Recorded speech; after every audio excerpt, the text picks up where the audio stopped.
இங்கே தேவனுக்கு தான் வர்ஷிப், இங்கே ஊழியக்காரனுக்கு வர்ஷிப் கிடையாது, ஹீரோ வர்ஷிப் கிடையாது. அப்படி யார் சபையை விட்டு வெளியே திருப்பி தேவனை விட்டு தன் பக்கம் திருப்பி தான் இம்பார்ட்டன்ஸாக உனக்கு தன்னுக்கு இம்பார்ட்டன்ஸ் கொடுக்க வைக்கிறானோ அவன்தான் அந்த கள்ள தீர்க்கதரிசி, அவன்தான் அந்த ஓநாய். கடைசி காலத்தில் நமக்கு சின்ன வயசுலேயே ஸ்கூலில் ஒரு பாடம் சொல்லி கொடுத்துருப்பாங்க, உங்களுக்கு ஞாபகம் இருக்கும்னு நினைக்கிறேன். எல்லா மாடும் ஒன்றா மேய்ஞ்சிக்கிட்டு இருக்கோம். அதில் ஒரு சிங்கம் எல்லா மாடும் ஒன்றா இருக்கும்போது ஜெயிக்க முடியாதுன்னு தெரியும். அந்த சிங்கம் பண்ணுற ஃபஸ்ட்டு வேலை என்ன தெரியுமா? 4 மாடையும் பிரிக்கும், தனித்தனியாக பிரிச்சிடும். அதுக்கப்புறம் ஒவ்வொரு மாடாக அடிக்கும். இவ்வளோதான். இந்த கதை தான் இந்த பட்சிக்கிற ஓநாய். இது என்ன பண்ண தெரியுமா? நேராக வரும்போது இங்கே ஆட்டு மந்தை 100 இருக்குது, 100க்குள்ளே போனால் 100 ஆடும் சேர்ந்து ஓநாயை க்ளோஸ் பண்ணிடும். அதனால் ஓனாய் என்ன பண்ண தெரியுமா? ஒரு ஆடை அப்படியே தனியாக கூட்டிகிட்டு வரும். கூட்டிகிட்டு வரதுக்கு அது பண்ணுற வேலை என்ன தெரியுமா? ஆட்டுத்தொல்லை பொறுத்திக்கும், அப்படியே வரும். சில ஆடுகளை மேய்த்தவர்களுக்கு தெரியும், மேய்ப்பவர்களுக்கு தெரியும். செம்மறி ஆடு பார்த்திங்கன்னு சொன்னால் கும்பலாக மேயும், வெள்ளாடு பார்த்திங்கன்னா தனியாக மேயும். இந்த வெள்ளாட்டை ஈஸியாக நீங்கள் கூட்டிகிட்டு போயிடலாம் தனியாக, ஏன்னா அது தனித்தனியாக தான் மேயும். ஆனால் ஒரு வெள்ளாட்டை வச்சுக்கிட்டு மொத்த செம்மறி ஆட்டை கூட்டு வந்துடும். காரணம், அந்த ஒரு ஆட்டுக்கு முன்னாடி எல்லா ஆடும் வரும், ஆனால் எல்லா வெள்ளாடும் ஒரு ஆட்டுக்கு பின்னாடி வராது. அப்போ என்ன செய்வாங்கன்னு பார்த்தீங்கன்னு சொன்னால், இந்த ஓனாய் என்ன பண்ணும்? அப்படியே தனியாக கூட்டிகிட்டு வரும். தனியாக கூட்டிகிட்டு வந்து சபையை விட அவங்க முக்கியன்ற மாதிரி உனக்கு காட்டும். அவங்க ரொம்ப வேத அறிவு உள்ளவங்க மாதிரி காட்டும். அவங்கக்கிட்ட நிறைய ஞானம் இருக்கிற மாதிரி காட்டி தனக்குன்னு ஒரு டேட்டா பேஸை உருவாக்கும். அதற்கு பிறகு என்ன செய்யும் தெரியுமா? உன்னை கடித்து கொதற தொடங்கும். அந்த கடித்து கொதறது தான் அது சொல்கிறத நீங்கள் செய்யணும். நான் சொல்கிறேன், இப்போ கர்த்தரை விட அதுக்கு நீங்கள் இம்பார்ட்டன்ஸ் கொடுக்க தொடங்குவீங்க, ஜபத்தை விட அவருக்கு இம்பார்ட்டன்ஸ் கொடுக்க தொடங்குவீங்க. ஒரு நாள் வரும், வீட்டில் ஏற்றின இவர் நம்மை பட்சிக்கிறாருங்கிற அறிவு ஒன்று உங்களுக்கு வரும். ஆனால் வருவதற்கு முன்பதாக நீங்கள் நிறைய காரியங்களை இழந்து போயிருப்பீர்கள். அப்படி வீட்டில் ஏற்றி தங்கள் ஆவிக்குரிய வாழ்க்கையும் பணத்தையும் அநேக காரியங்களையும் இழந்து போனவர்கள் அதிகம். அவங்க சொல்ல முடியாமல் இதில் அதிகமாக ஆண்களை விட பெண்கள் ஏமாற்றப்படுகிறார்கள். அதிகமாக தங்கள் வீடுகளிலே ஊழியர்களை கொண்டு வந்து தங்க வைத்து கணவனுக்கு தெரியாமல் கொண்டு போய் காணிக்கையை கொடுத்து, கணவன் மனைவிக்கு தெரியாமல் கொண்டு போய் காணிக்கையை கொடுத்து, ஏன்னா இது 2 பேர்கிட்டையும் தனித்தனியாக பேசும். கணவன் மனைவியை பிரிச்சிரும், கணவனோட சேராதுன்னு சொல்லிடும். கர்த்தர் இணைத்ததை இது பிரிக்குது. ஆனால் இவங்களுக்கு அந்த அறிவே இருக்காது. ஆனால் ஸ்பிரிச்சுவாலிட்டியை யூஸ் பண்ணோம். உன் ஆவிக்குரிய வாழ்க்கையில் வளரணும்னா, உனக்கு வரம் கிரியை செய்யணும்னா, கர்த்தர் உன்னை ஊழியத்தில் பயன்படுத்தினா நீங்கள் 2 பேர் சேரக்கூடாது. நான் சொல்கிறதெல்லாம் இப்பொழுது நடந்து கொண்டிருக்கிற சம்பவத்தை தான் சொல்கிறேன். இது தீர்க்க தரிசனம்லாம் கிடையாது. இன்றைக்கி தமிழ்நாட்டுக்குள்ளே நடந்து கொண்டிருக்கிற சம்பவம், அநேக நாடுகளில் நடக்கிற சம்பவம். You must be very careful. இது பட்சிக்கிற ஓனாய் உன் வீட்டுக்குள்ளே இருந்து உன் வீட்டை க்ளோஸ் பண்ணிடும்.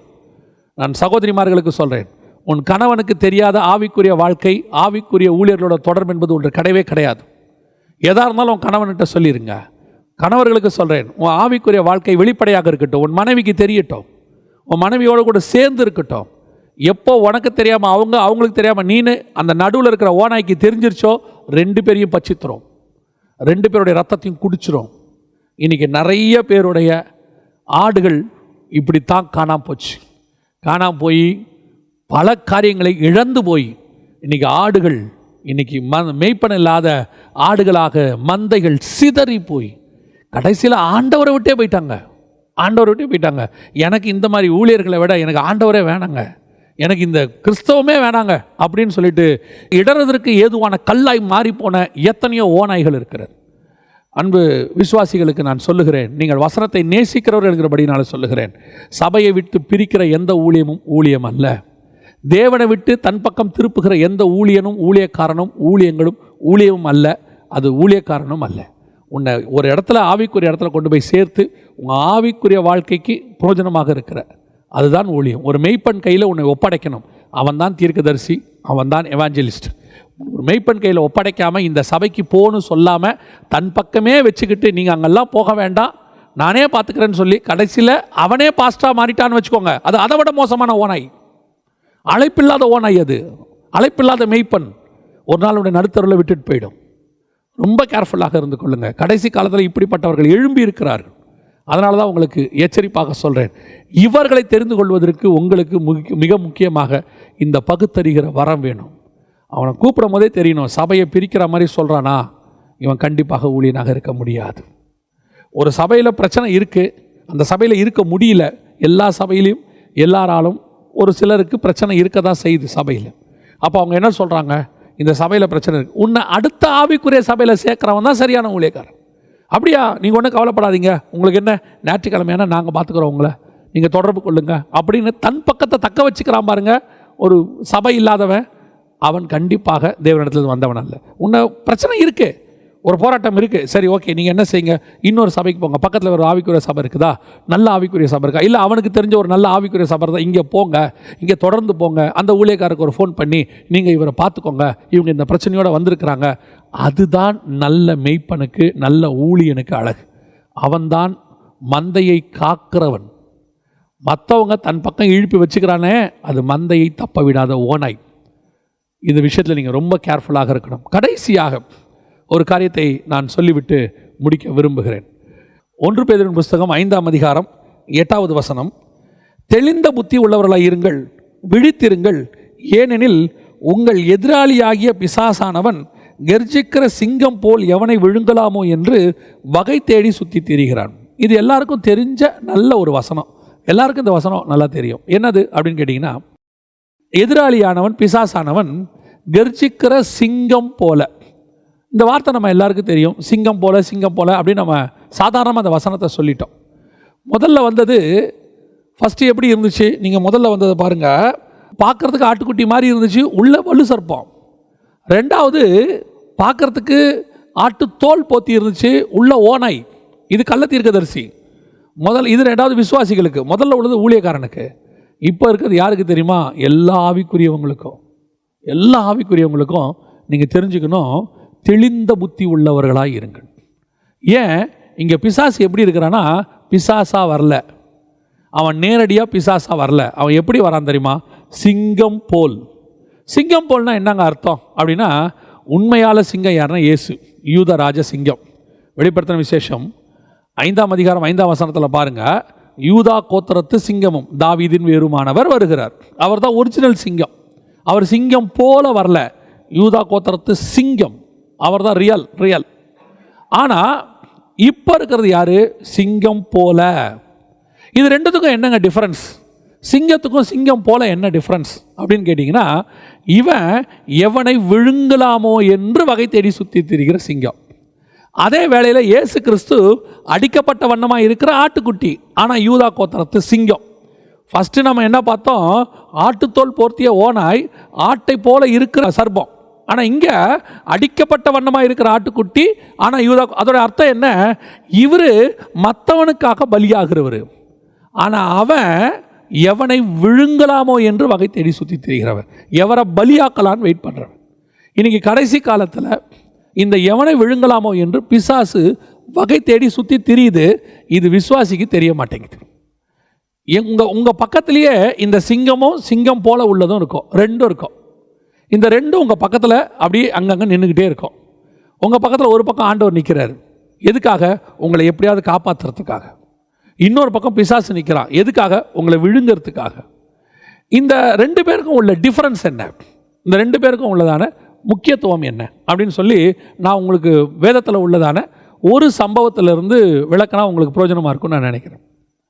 இப்போ தானியேலை கொண்டு போய் சிங்கக்கெபியில் போடுறாங்க. உங்கள் எல்லாருக்கும் தெரியும், நமக்கு தெரிஞ்ச ஒரு சம்பவம். தானியேலை சிங்கக்கெபியில் போட்ட உடனே நீங்கள் பாருங்கள், அந்த சிங்கத்தின் வாயை அவன் கட்டினான்னு இருக்கு. தானியேல் தீர்க்கதரிசன புஸ்தகம் 6ஆம் அதிகாரம் 22 வசனம், சிங்கங்கள் என்னை சேதப்படுத்தாதபடிக்கு தேவன் தம்முடைய தூதனை அனுப்பி அவைகளின் வாயை கட்டி போட்டார்னு இருக்கு. இது ஒரு சிங்கம், இது அப்படியே இருக்கட்டும். இன்னொன்று 1 ராஜாக்களின் புஸ்தகம் 13ஆம் அதிகாரம் 28வது வசனத்தை நான் வாசிக்கிறேன். அப்பொழுது அவன் போய் வழியிலே கிடக்கிற அவன் பிரேதத்தையும் பிரேதத்தண்டையிலே கழுதையும் சிங்கமும் நிற்கிறதையும் கண்டான். அந்த சிங்கம் பிரேதத்தை தின்னவும் இல்லை, கழுதையை முறித்து போடவும் இல்லை. இது எதை குறிக்குது, எதை பற்றி சொல்லப்பட்டிருக்கிறது கவனிங்க. தானியேல் போடப்பட்டது பாபிலோனுடைய சிங்கம். நமக்கு தெரியும், பாபிலோன் என்பது ஒரு பிசாசினுடைய கூடாரம், அங்கே இருக்கிற சிங்கம். ஆனால் அந்த சிங்கத்துக்கிட்ட தானியேலை போடுறாங்க. தூதன் வந்துட்டான், ஆனால் வந்துட்டு என்ன பண்ணுறான், சிங்கத்தை கொல்லலை, ஆனால் சிங்கத்தை ஒன்று செய்கிறான், கட்டி போட்டான். அதை கடிக்காதபடிக்கு, தானியேலை கடிக்காதபடிக்கு கட்டி போட்டான். அதுக்கு ஒரு பின்னாடி காரணம் இருக்குது. இதுக்கு ஒரு ஆவிக்குரிய அர்த்தமும் இருக்குதுன்னு வச்சுக்கோங்களேன். ஏன்னா பிசாசு ஆண்டவர் வந்து கொல்லலை, ஆனால் அவனை வந்து கட்டி போகிற அளவுக்கு நமக்கு வந்து வல்லமை கொடுத்துட்டு போயிருக்கிறார், அவ்வளோதான். அது வந்து அங்கே உயிரோடு தான் இருக்கும், ஆனால் அது சாகாது, ஆனால் அதை கட்டி மட்டும் போடுவார். அதே நேரத்தில் விசுவாசி அது ஒன்றும் பண்ணாது, விசுவாசி அங்கே தான் இருப்பான் குறிப்பிட்ட காலகட்டம் வரைக்கும். அதுக்கப்புறம் விசுவாசி மேலே வந்துடுவான், கர்த்தர் உயர்த்திடுவார். அதுக்கு பின்னாடி ஆவிக்குரிய சத்தியம் இருக்குது. இது பாபிலோனிய சிங்கம், அதனால தான் கட்டி போட்டார். ஆனால் 1 ராஜாக்கள் 13 இருக்குது, இது இஸ்ரவேல் சிங்கம். இந்த இஸ்ரவேல் சிங்கத்தை யாரும் கட்டி போடவே இல்லை, அது நின்றுக்கிட்டே தான் இருக்குது. ஆனால் வசனம் தெளிவாக சொல்லுது, அந்த சிங்கம் பிரேதத்தை தின்னவும் இல்லை, கழுதையை முறித்து போடவும் இல்லை. அதோட அர்த்தம் என்ன? இந்த இடத்துல சிங்கம் இருக்குது, இயேசு கிறிஸ்துவுக்கு அடையாளமாக இருக்கிற இஸ்ரவேலோட சிங்கம். இந்த சிங்கம் இருக்கே, இது கொல்றதுக்காக வரல. இந்த சிங்கம் எதுக்கு வந்தது? நியாய தீர்ப்பு கொடுக்க வந்துச்சு. நியாய தீர்ப்பு யாருக்கு கொடுத்தது? கர்த்தரை விட்டு தூரம் போன தீர்க்கதரிசிக்கு நியாய தீர்ப்பு கொடுத்தது. ஆனால் அதோடைய நோக்கம் அந்த பிரேதத்தை செத்து போனதை சாப்பிட்றது கிடையாது. ஆனால் அதோடைய வேலை அதுக்கு நியாய தீர்ப்பு கொடுக்கறது மட்டும். அதே வேளையில் கழுதையின் கழுத்தை முறித்து போடவில்லை. அதோட அர்த்தம் என்ன? கழுதை என்பது முதற் பேரானது, கழுதை என்பது ப்ரீஷியஸ், கர்த்தருடையது. அந்த கழுதையை பாதுகாக்குது, அது சாவ விடாமல் பார்த்துக்குச்சு. அது கொல்ல வரல, விசுவாசியை கொல்ல வரல, நியாய தீர்ப்பு கொடுக்க மட்டும்தான் வந்துச்சு.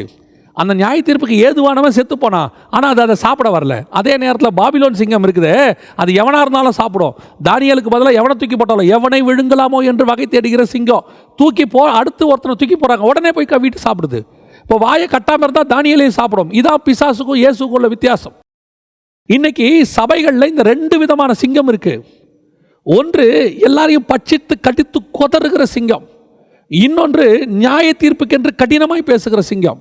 இது கொல்லாது. இது எதுக்கு நிற்குது? அந்த கழுதையின் கழுத்தை முறிச்சு போடாது. இந்த 2 டிஃபரன்ஸ்.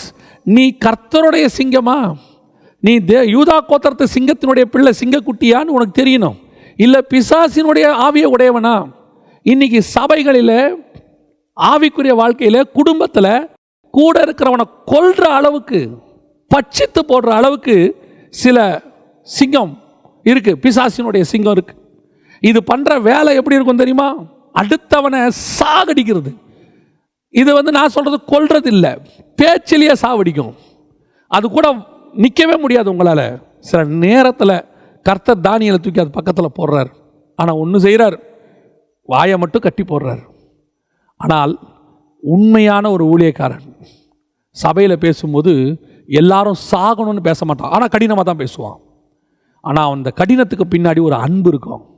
அந்த கழுதையின் கழுத்தை முறிச்சு போட்டக்கூடாது, அதுக்கு நியாய தீர்ப்பை பற்றி சொல்லணும், ஆனால் அதை பாதுகாக்கணும், அது உயிரோடு கொண்டு வரணும். இயேசு கிறிஸ்து பேசும்போதெல்லாம் பாருங்கள் கடினமாக தான் பேசுவார். அவர் கடினத்துக்கு பின்னாடி இருக்கிறதான அர்த்தம் என்ன தெரியுமா? அவங்கள கொல்லணும்னு கிடையாது, அவங்கள காப்பாற்றணும்.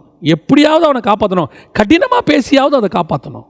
ஆனால் சீஷர்களுடைய கடினம் எப்படி தெரியுமா? அவன் சொல்கிறான், வானத்திலேருந்து அக்கினியை இறக்குங்க. இயேசு சொல்கிறாரு, நான் வானத்திலேருந்து அக்கினியை இறக்க வந்தேன், நான் அதுக்கு தான் வந்தேன். ஆனால் இயேசு என்ன நினைக்கிறாரு? இந்த அக்கினி இறங்கி பட்சிக்கிறதுக்குள்ளே ஒரு கூட்டத்தை காப்பாற்றிடலாமே. இதுதான் இயேசுடைய அந்த சிங்கத்துடைய சுபாவம். இந்த சிங்கத்துடைய சுபாவம் என்ன தெரியுமா?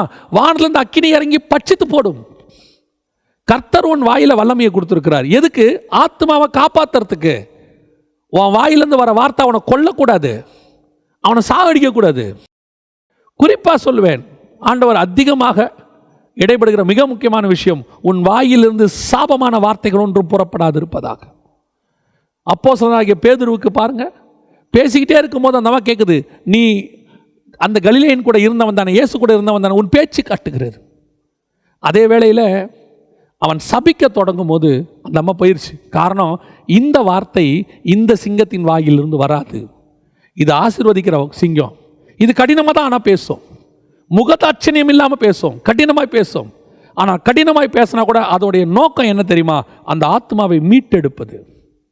சில நேரத்தில் சபைகளில் கடினமாக பேசும்போது நிறைய பேர் நினச்சிக்கிறாங்க, அவர் ஏன் இவ்வளோ கடினமாக பேசுகிறாரு? நோக்கம் என்ன தெரியுமா? சபை உடைய வேண்டும் என்பதல்ல, சபை சீர் பொருந்த வேண்டும் என்பதற்காக. சில ஊழியர்கள் சபையில் கடினமாய் நடந்து கொள்ளும் போது விசுவாசிகளுக்கு கொஞ்சம் கஷ்டமாக இருக்குது. ஆனால் நான் சொல்லுவேன், அந்த சபையில் நல்ல தரித்திருக்கிற விசுவாசிக்கு தெரியும், என் ஊழியன் என்னை கடிந்து கொள்ளுகிறான், குட்டுகிறான். காரணம், அவன் என்னை குட்டட்டும், அது என் தலைக்கு நல்லது, எனக்கு அபிஷேகம், அது என்னை காப்பாற்றும். பின்னாடி வரப்போகிற பிரச்சனையிலிருந்து என்னை காப்பாற்றுவதற்கு தான் என் ஊழியக்காரன் என்கிட்ட கடினமாக நடந்துக்கிறான்னு தோணும். அதே வேளையில் சில ஊழியர்கள் பேசுகிற வார்த்தைகள் சாபமான வார்த்தைகள். ஆண்டவர் உன்னை அப்படி ஆக்கிடுவார், இப்படி ஆக்கிடுவார், பாரு நீ என்ன பேசிட்டியா, உன் குடும்பம் எப்படி ஆகுது பாரு. இல்லைங்க, நாம் விழுங்கலாமோ என்று வகை தேடுகிற சிங்கம் அல்ல. நாம் நியாயத்தீர்ப்பான காரியங்களை சொல்லணும், இப்படி போனால் இப்படியெல்லாம் நடக்கணும்னு. ஆனால் மோட்டிவ் என்னவாக இருக்கணும் தெரியுமா? அவனை காப்பாற்றுறதாக இருக்கட்டும். நினிவே ஜனங்களுக்கு அவ்வளோ கஷ்டப்பட்டு யோனாவை அனுப்புனாரு. எதுக்கு அனுப்புனார்? அவன் யோனா தப்பாக புரிஞ்சுக்கிட்டான், நம்ம மூலயமா சொல்லி இவங்களெல்லாம் அழிக்க போகிறாருன்னு. இல்லைப்பா, நான் உன்னை அனுப்புறதே காப்பாற்றுறதுக்கு தான். நான் தான் சொல்கிறேன் அவங்க செத்து போக போகிறாங்க. எதுக்கு? நான் செத்து போவாங்கன்னு சொல்கிறதுக்கும் நீ செத்து போவாங்கன்னு சொல்கிறதுக்கும் டிஃப்ரென்ஸ் இருக்குது. இயேசு செத்து போவாங்கன்னு சொல்கிறதுக்கு எதுக்கு காரணம் தெரியுமா? நீங்கள் அழிய போகிறீங்க, அதுக்கு அர்த்தம் என்ன தெரியுமா? அவனை காப்பாற்றுவதற்கு. ஆனால் யோனா எதுக்கு தெரியுமா? நீங்களாம் சாக போகிறீங்க, இப்போ நான் சொல்லிட்டேன் நீங்கள் சாக போகிறீங்க, கர்த்தர் சொன்னார். ஆமாம், ஆனால் யோனா என்ன எதிர்பார்க்குறா? இவங்க செத்துருவாங்க.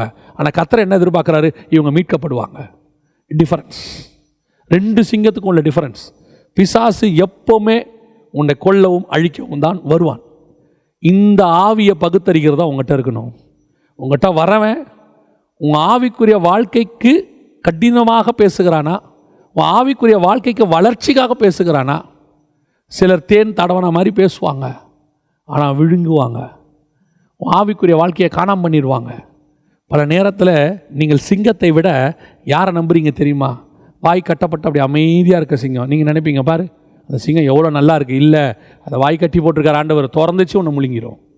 பல நேரங்களில் நீ கர்த்தரால் காப்பாற்றப்பட்டிருக்கிறாய். உன் பக்கத்தில் இருக்கிற சிங்கம் தின் வாயை கர்த்தர் கட்டி போட்டு இருக்கிறார். அதனால தான் நீ காப்பாற்றப்பட்ட. கர்த்தர் மட்டும் அந்த வாயை திறந்து விட்டார்னா விழுங்கி இருக்கும். உனக்கு யார் கடினமாக தெரியுதா தெரியுமா? உன் சபையினுடைய ஊழியன் கடினமாக நடத்தும் போது. இதனால் என்ன ஆயிடுச்சு தெரியுமா? நிறைய ஊழியர்கள் வழி விலகி போயிட்டாங்க. வழி விலகி எப்படி போயிட்டாங்க? கடினமாக பேசி. நான் ஒரு ஊழியர் இடத்துல சில வருஷங்களுக்கு முன்பாக பேசினேன். மிகவும் கடினமாய் பேசக்கூடிய ஒரு மனுஷன். ஆனால் அவரிடத்துல தகப்பனுடைய இருதயம் உண்டு.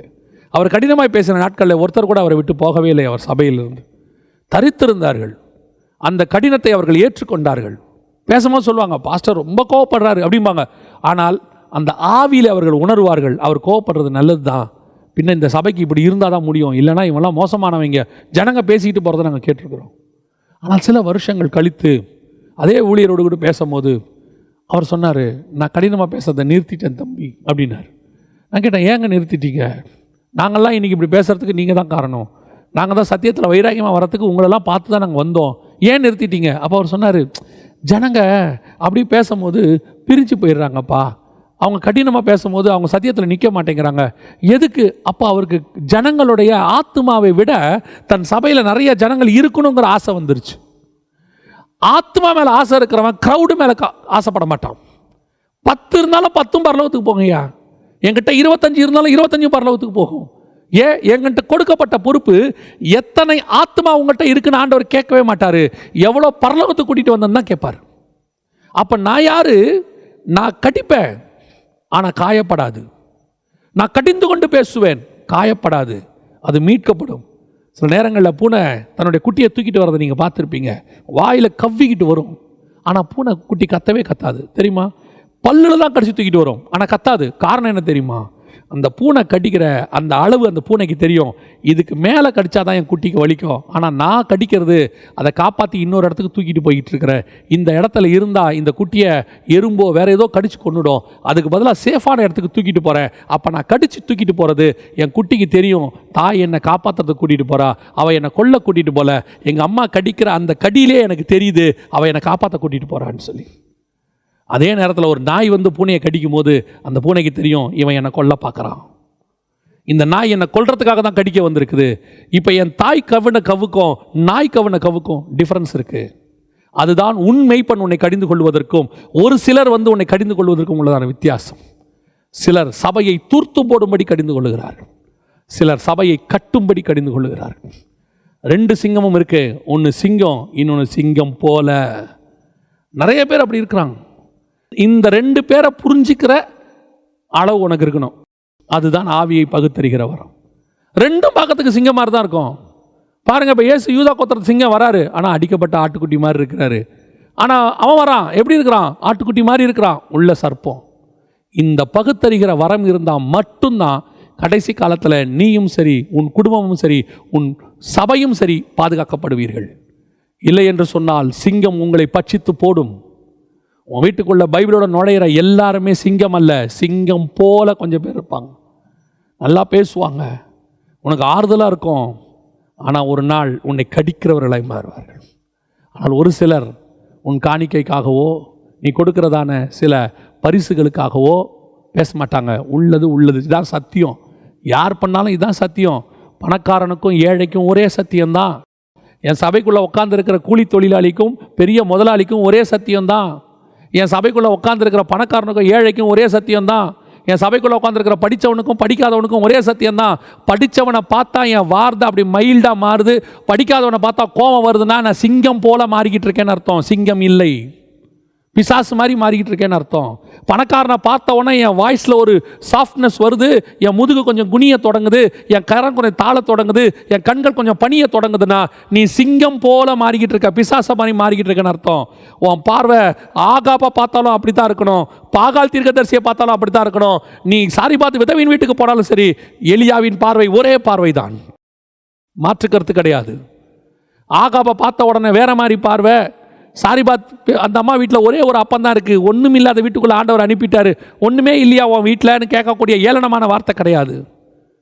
ஆகாப்பை பார்த்த உடனே அப்படி அமைதியாகிறது கிடையாது. ஆகாப்புக்கு முன்னாடி இருக்கிறத விட சாரிபாத்துக்கிட்ட அவன் இன்னும் அன்பாக இருந்தான். அதுதான் சிங்கத்துக்கும் சிங்கம் போலக்கும் உள்ள வித்தியாசம். இன்றைக்கி நம்ம எப்படி இருக்கிறோம்? இந்த ஆவிகளை பகுத்தறிகிற வரம் இருக்குதா? இந்த 3 காரியம் ரொம்ப முக்கியம். ரொம்ப கேர்ஃபுல்லாக இருக்கணும். கடைசி காலத்தில் சபைகளை மோசம் போக்கும்படி எவனை விழுங்கலாமோ என்று தெளிந்த புத்தி உள்ளவர்களாக இருங்கள்.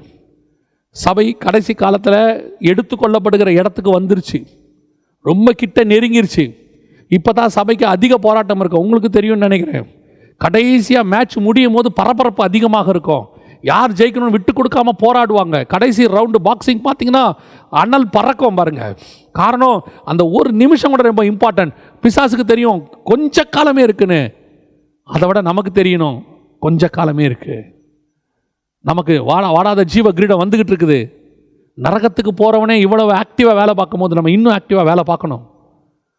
அவன் எவனை விழுங்கலாமன்னு பார்க்குறான். நாம் எப்படி இருக்கும் தெரியுமா? சிங்கத்தின் வாயிலிருந்தும் கரடியின் வாயிலிருந்தும் ஒரு ஆட்டையாவது ஜீவனை கொடுத்தா அதை நான் காப்பாற்றி கொண்டு போய் சேர்த்துருவேன். எங்கள் சிங்கம் வந்துக்கிட்டு இருக்குது, எங்கள் ஆண்டவர் வந்துக்கிட்டு இருக்கிறார். இந்த ஆவிகளை பகுத்தறிகிற வரம் கடைசி காலத்தில் சபைக்கு ரொம்ப அவசியம். இந்த காரியங்களை மனதில் வைத்துக் கொள்ளுங்க, தியானிங்க, வசனத்தை நல்லா தியானிங்க, தேவனை நம்புங்க, ஆவியில் நிரம்புங்க, ஜபத்தில் தரித்திருங்க, ஊழியக்காரனை தேவைக்கு பயன்படுத்துங்க. அவ்வளோதான். ஊழியக்காரன் தேவன் அல்ல, ஊழியக்காரன் வசனத்துக்கு மாற்று அல்ல, ஊழியக்காரன் உங்களுக்கு உதவி செய்கிறவன், அவ்வளோதான். அந்த லெவலில் நிறுத்திடுங்க, அது உங்களுக்கு போதும். நம்ம ஜெபிக்க போகிறோம். தேவ சமூகத்தில் ஆண்டவர் நோக்கி பார்க்க போகிறோம். சர்வ வல்லமையுள்ள எங்கள் தகப்பனே, இந்த வேத வாக்கியங்கள் எல்லாம் எங்களுக்குள்ளே தேவ ஆவியானவரால் ஊற்றப்படட்டும் ஆண்டவரே. நல்ல நிலத்தில் விழுந்த விதையை மாறட்டும் தகப்பனே. 30, 60, 100 பலன் கொடுக்கட்டும் ஆண்டவரே.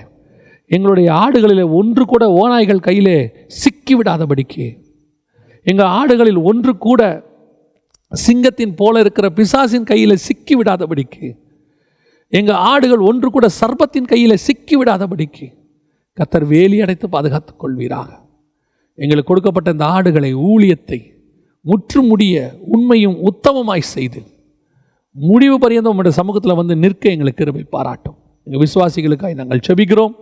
ஒவ்வொரு குடும்பத்தையும் வேலி அடைங்கப்பா ஆண்டவரே. கள்ள தீர்க்கதரிசிகளுக்கும் கள்ள போதகர்களுக்கும் இது போன்ற ஆண்டவரே பிசாசின் கிரியைகளுக்கும் விலக்கி பாதுகாத்து கொள்ளும்.